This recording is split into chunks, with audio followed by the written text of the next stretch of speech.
hereby open the trial against Edward about Susan Dowell and Theodore Dowell's murder. Do the prosecutor and counsel wish to say anything before the trial has started? I would like to enclose the report about my client's insanity to the evidence, as well as recordings made by Dr. Dowell during the therapy. Mr. Edward, could you tell us about the relation that was between you and Mrs. Susan Dowell, Dr. Stephen Dowell's wife, that tried to cure you? I would like to enclose documents from Susan Dowell's autopsy to the evidence. Basing on these, Your Honor, as well as the jury can get to know that the victim was pregnant with the defendant.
I open the trial against Stephen Dowell about malpractice against Edward that caused Susan and Theodore Dowell's death.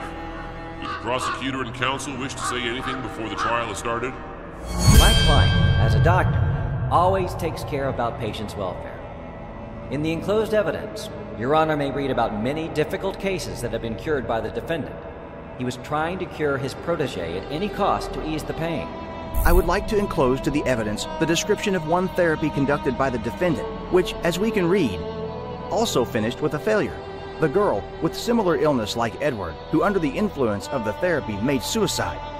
And did the defendant realize that his wife was pregnant, not with him, but with Edward?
Stephen, can I see you in my office?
How are you feeling today? Everything's okay? I think it's time to show you something. Let's go to the next room. Have a seat and make yourself comfortable.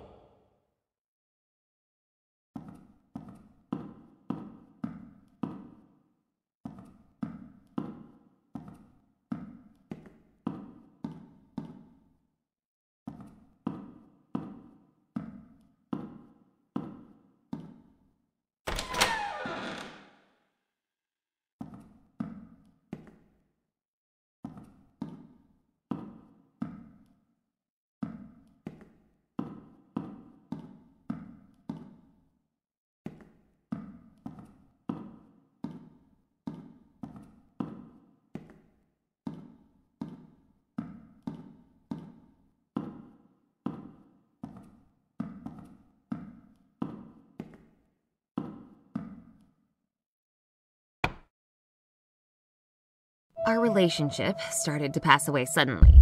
Stephen treated me like a lodger, unwanted person, with whom he lived because it was a kind of interest. And I started to live on memories and projections that were so beautiful in my head, so perfect. Stephen was in them like years before, like when we moved into our new house and we planned to make a big garden, only for us. These memories made me stronger, helped me to survive and wait for tomorrow with hope. First time, I thought that maybe I'm only dreaming, or the projections about him became ridiculously strong. He came to me like before, smiling, happy, with sparkles in his eyes. Similar situations repeated in the next weeks, and I, instead of looking for their source, was waiting till my loving Stephen came back, just for a while, to feel like before, like years ago. At the beginning of our relationship, Stephen often told me about interesting things from the psychology ward. During his studies, he met with the case of a patient with multiple personalities. I remember well this case because it seemed to be very exciting. So many different personalities in one body that differ in IQ, beliefs, talents, and even visual acuity. I hid my husband's illness to meet with Eddie, his second personality, to feel happy just for a while, to fulfill my dreams. During our romance, we often met in the garden. Today, I again talked with Eddie. He is in very bad condition. Stephen's therapy started to even scare him, he says. He must make terrible things to be cured and finally take a breath. As a last resort, I will send this recording to Abraham.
I will stay here.